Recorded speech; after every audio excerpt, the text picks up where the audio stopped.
She called 911 the moment I started tearing out my own pool, claiming it was a neighborhood violation.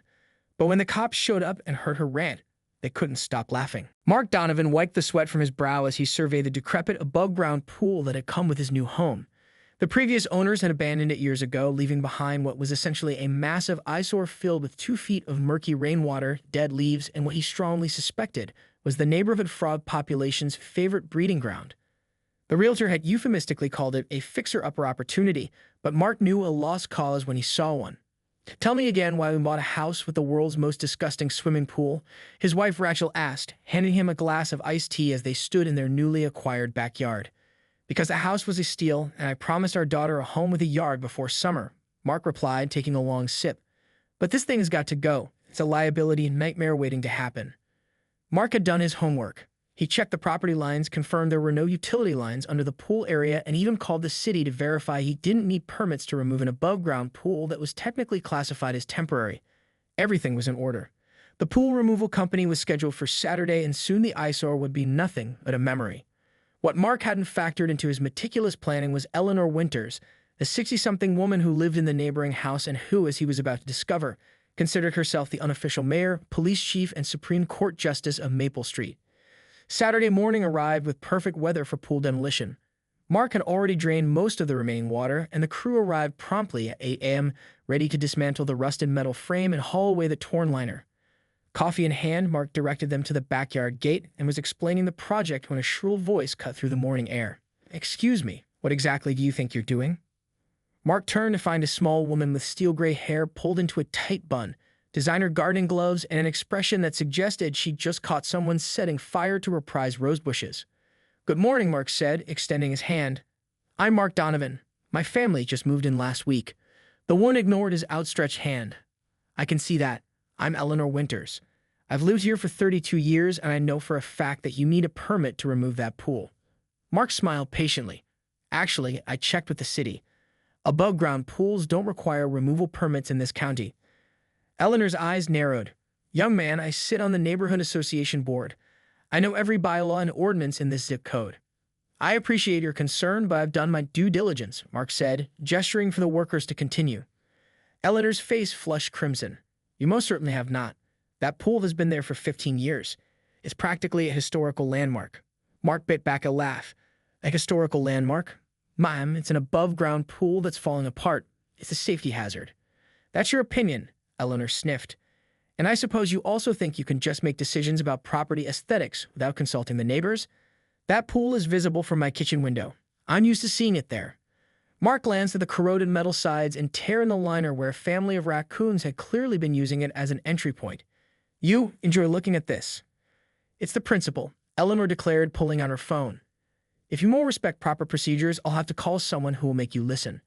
Before Mark could respond, Eleanor had already dialed and was speaking into her phone with theatrical urgency. "Yes, hello, I need to report an illegal construction project. Or destruction project, rather. My new neighbor is removing a swimming pool without permits." "Yes, I'll hold." Mark exchanged glances with the pool removal crew, who had stopped working and were trying not to laugh. This was going to be a longer Saturday than he anticipated. 20 minutes after Eleanor's call, a police cruiser pulled into Mark's driveway. The pool removal crew had resumed work after Eleanor retreated to her porch, where she sat monitoring their every move with hawk-like intensity. Mark sighed, setting down his coffee mug on the patio table before walking around to greet the officer. Officer James Rivera stepped out of his vehicle, adjusting his hat as he glanced between Mark's house and Eleanor, who was now power-walking toward them with a triumphant expression. "Good morning, sir. I'm Officer Rivera. We received a call about unauthorized construction work." The officer's tone was professional, but Mark detected a hint of resignation that suggested this wasn't the first neighborhood dispute call of his career. "Mark Donovan," Mark said, shaking the officer's hand. "We're removing an old above-ground pool in the backyard. I checked with the city beforehand. No permits required for removal of temporary structures like this." Eleanor arrived, slightly out of breath but radiating vindication. "Officer, I'm Eleanor Winters. This man is destroying property without proper authorization. That pool has been part of this neighborhood's landscape for years." Officer Rivera pulled out a small notebook. "Ma'am, could you clarify what ordinance you believe is being violated?"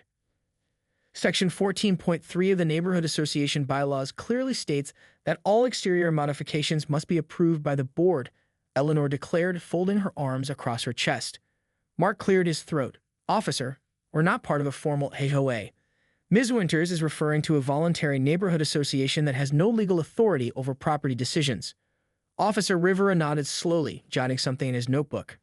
I see, and you verified with the city that no permits are needed. Yes, I spoke with someone in the zoning department on Tuesday. I have the email confirmation on my phone if you'd like to see it, Mark offered. Eleanor scoffed. Well, I've never heard of such a thing. In all my years living here, everyone has always consulted the neighborhood about major changes.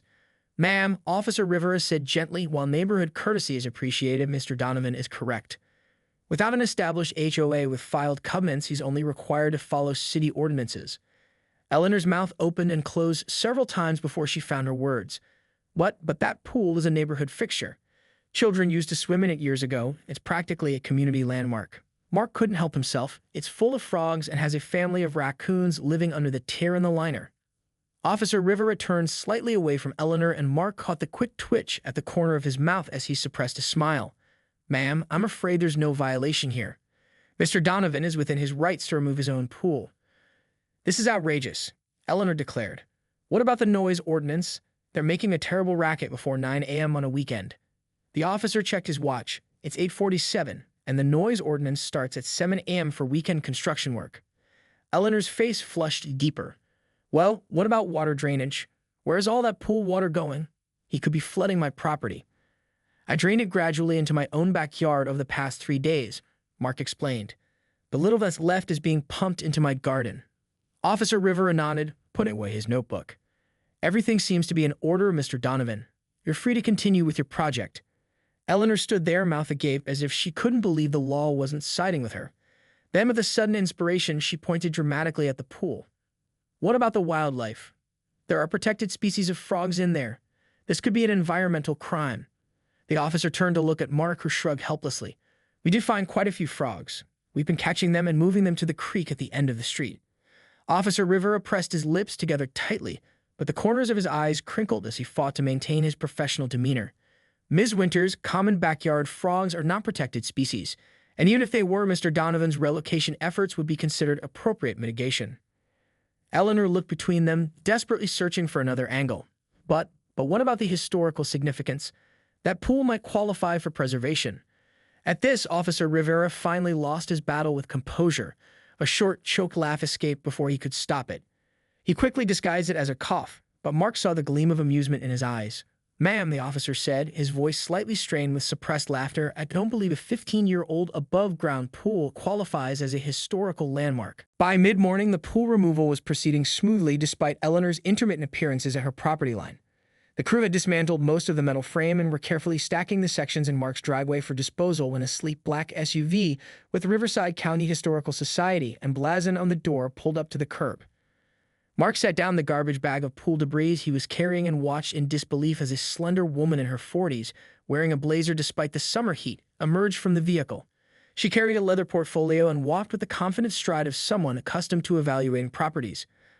Are you kidding me? Mark muttered under his breath. She actually called the Historical Society. The woman approached with a professional smile. Good morning. I'm Diane Mercer, Preservation Specialist with the County Historical Society. I understand there's a potential historical preservation issue here. Before Mark could respond, Eleanor materialized at his side as if summoned by magic. Yes, thank you for coming so quickly, Ms. Mercer. I'm Eleanor Winters. We spoke on the phone. As I explained, this swimming pool has been a neighborhood fixture for nearly 2 decades. Diane looked past them to where the crew was removing a section of rusted metal. I see. And you believe this pool has historical significance? Absolutely. Eleanor nodded emphatically. The Mitchell family installed it in 2009. Their children grew up swimming in it. The annual 4th of July neighborhood pool party was a tradition for years. Diane's expression remained neutral, but Mark noticed her eyes widening slightly. I see. And the pool is... right there. Eleanor pointed proudly. They're dismantling it as we speak. Without proper historical assessment, the preservation specialist blinked several times as she took in the dilapidated above-ground pool with its faded blue liner and patches of algae. A small green frog chose that moment to leap from a pile of removed pool parts, landing with a splat on the driveway before hopping toward the grass. This is the historically significant pool, Diane confirmed slowly. Yes, It was one of the first Summers Splash Deluxe models in the county, Eleanor declared with authority. Very innovative for its time. Mark couldn't stay silent any longer. Ms. Mercer, I apologize for wasting your time. My family purchased this house last month and I'm removing this old pool because it's a safety hazard. The liner is torn, the frame is rusted, and it's been abandoned for years. I checked with the city and confirmed no permits are needed. Diane glanced between the pool and Eleanor, her professional demeanor cracking slightly as the absurdity of the situation dawned on her. Ms. Winters, the Historical Society focuses on structures that are at least 50 years old and have architectural or cultural significance. We primarily deal with buildings, not recreational equipment. Eleanor wasn't deterred, but it's part of our neighborhood's cultural heritage. There are memories associated with this pool. I'm sure there are, Diane said diplomatically, but sentimental value alone doesn't qualify a structure for preservation status. But, additionally, Diane continued gently, even if this pool were of historical interest, which I must be clear, it is not. We have no jurisdiction over private property without the owner's consent unless the property has already been designated as a historical landmark. Eleanor's face fell. So you're saying he can just remove it? Just like that? Yes, ma'am. That's exactly what I'm saying. Diane closed her portfolio, which Mark noticed she hadn't even opened. Mr. Donovan has every right to remove the pool from his property. She paused, then added with professional courtesy, though perhaps in the future, Ms. Winters, you might want to contact us about properties with more conventional historical value. As Diane walked back to her vehicle, Mark could see her shoulders shaking slightly with suppressed laughter. He almost felt sorry for Eleanor, who stood frozen in disbelief, watching as another official authority dismissed her concerns. Almost. Eleanor, Mark said kindly, I understand change can be difficult. If you'd like, once the pool is gone, my wife and I would love to have you over for coffee. We're planning a garden for that space. Maybe you'd like to share some neighborhood history with us. For a moment, Eleanor's expression softened and Mark thought he might have broken through. Then her jaw set stubbornly, and she drew herself up again. This isn't over, Mr. Donovan. Not by a long shot. As she marched back to her house, one of the workers sidled up to Mark. Dude, is she for real? Mark sighed, watching as Eleanor picked up her phone the moment she reached her porch. Unfortunately, yes. I think we're in for a long day. By early afternoon, Mark was beginning to think they might actually finish the pool removal without further incident.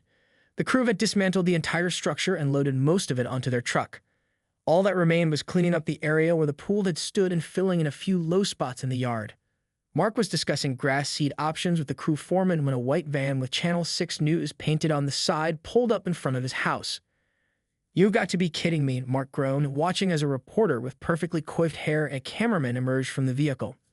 The reporter spotted Mark and approached with purposeful strides, microphone already in hand. Mr. Donovan? Hi, I'm Stephanie Chen from Channel 6 News.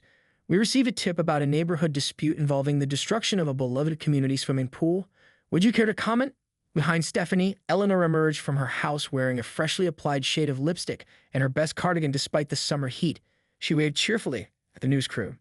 Mark pinched the bridge of his nose. Ms. Chen, I appreciate you coming out, but I think there's been a misunderstanding. This is my private property, and I'm removing an old, broken above-ground pool that came with the house when I bought it last month.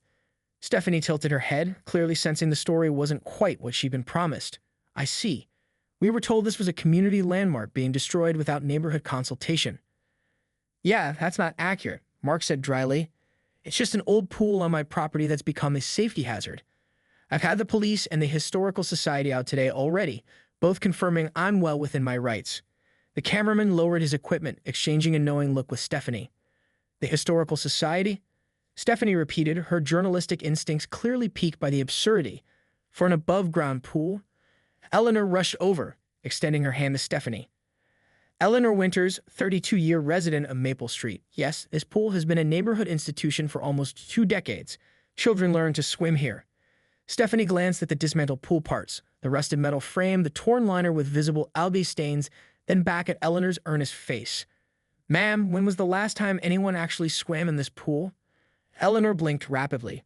Well, the Mitchell family moved away about 7 years ago, and the previous owners weren't very social, but that's beside the point.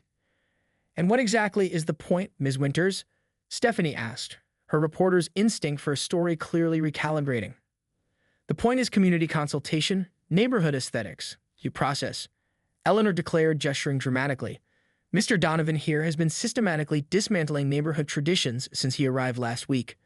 Mark couldn't help himself. Last week, the only thing I've dismantled is this health hazard of a pool. Stephanie turned to the cameraman. Jerry, are we rolling? The cameraman nodded, and Stephanie's demeanor shifted instantly into her on-air persona. This is Stephanie Chen reporting live from Maple Street, where what initially appeared to be a controversy over the removal of a community pool has revealed itself as, well, something quite different. She turned to Eleanor. Ms. Winters, you described this as a neighborhood landmark, but it appears to be a privately owned, abandoned above-ground pool that hasn't been used in 7 years. Why do you feel so strongly about its preservation? Eleanor straightened her cardigan. It's about respecting neighborhood history, and the Mitchells installed this pool in 2009. 2009? Stephanie interrupted. So the pool is 15 years old. Yes, as I was saying. And it's been unused for 7 of those 15 years. Eleanor's momentum faltered. Well, yes, but... Stephanie turned to Mark. Mr. Donovan, what condition was the pool in when you purchased the property? Mark gestured toward the dismantled pool. Pretty much like this, minus the dismantling. Rusted frame, torn liner, full of stagnant water and wildlife. The home inspector flagged it as a safety and health concern. I see. Stephanie turned back to the camera with a barely suppressed smile. So what we have here is a homeowner removing an abandoned, dilapidated pool from his own property. As the news van pulled away, an uncomfortable silence settled between Mark and Eleanor. The pool removal crew worked quietly in the background, sensing the delicate moment unfolding. Would you like some iced tea? Mark offered, gesturing toward his porch. It's pretty hot out here. Eleanor hesitated, then nodded reluctantly. They walked to Mark's porch and settled into the chairs. Rachel appeared with a tray of drinks, giving Eleanor a warm smile despite the day's chaos. So, Mark said after they'd sat in silence for a moment, this isn't really about the pool, is it? Eleanor stared into her glass, the fight gone from her posture. Mitchell's pool, she finally said. That's what everyone called it. Tom and Jean Mitchell were my best friends on this street. Their children and my grandchildren practically lived in that pool every summer. Mark nodded, beginning to understand. And then they moved away. 7 years ago, Eleanor confirmed. The next owners kept themselves, and they left too. Houses keep changing hands, families come and go. She trailed off, looking across the yard at the now empty space where the pool had stood. I suppose I just got used to looking out my window and seeing something familiar. Rachel sat down beside them. How long have you lived here, Eleanor? 32 years. My husband and I bought this house when it was newly built. He passed away 10 years ago. Eleanor straightened her cardigan. The neighborhood was different then. Everyone knew each other. Now I hardly recognize most of the faces on this street. Mark exchanged a glance with Rachel, who nodded slightly. Eleanor, Mark said gently, I'm sorry about the pool. If I'd known it meant something to you beyond just being a structure, I might have approached this differently. No, you were right to remove it, Eleanor admitted, surprising them both. It was an eyesore, and dangerous. She sighed. I didn't want to lose one more piece of how things used to be. Rachel leaned forward. We're planning to put a garden there. Maybe you could help us. I hear you have quite the green thumb. Eleanor looked up, a hint of her earlier energy returning. My roses did win the garden club competition 3 years running. I believe it, Mark smiled, and we could use some expert advice. Plus, our daughter Anna would love to hear stories about the neighborhood from someone who knows its history. The last of Eleanor's defensive posture melted away. I might have been a bit overzealous today.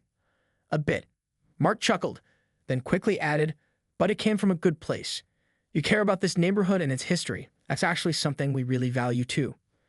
Eleanor took a sip of her tea, her eyes drifting to where the pool removal crew was finishing up.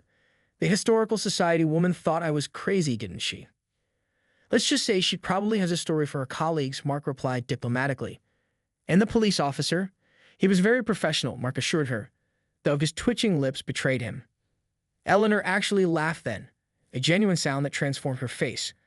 I suppose I did get carried away. Calling the news was too much, wasn't it? Just a touch, Rachel said with a kind smile. As they sat talking, Officer Rivers' police cruiser rolled slowly down the street. He glanced over, clearly checking that peace had been restored. Seeing Eleanor sitting amicably with the Donovans, he tipped his hat with a smile before continuing on his patrol. Eleanor noticed and waved back, her cheeks pinkening slightly. He probably thinks I'm the neighborhood menace now. Not at all, Mark reassured her, though he wasn't entirely convinced. Though I bet the story of the historical above-ground pool might make the rounds at the police station. And the TV station, Rachel added. Oh dear, Eleanor sighed, but there was a hint of a smile on her face now. I suppose I've given them all something to laugh about. The pool removal crew foreman approached the porch, All done, Mr. Donovan. Area's all cleared. Mark stood to inspect their work. The space where the pool had stood was now just an exposed patch of dirt ready for whatever would come next. Eleanor joined him, surveying the blank canvas with a thoughtful expression. You know, she said tentatively, the Mitchells always said that patch got the best sunlight in the whole neighborhood. Perfect for tomatoes. Mark smiled. Tomatoes, huh? We were thinking of trying some vegetable gardening. I might have some heirloom seeds you could try, Eleanor offered, if you're interested. As the removal truck pulled away, Mark realized the day had taken an unexpected turn. What,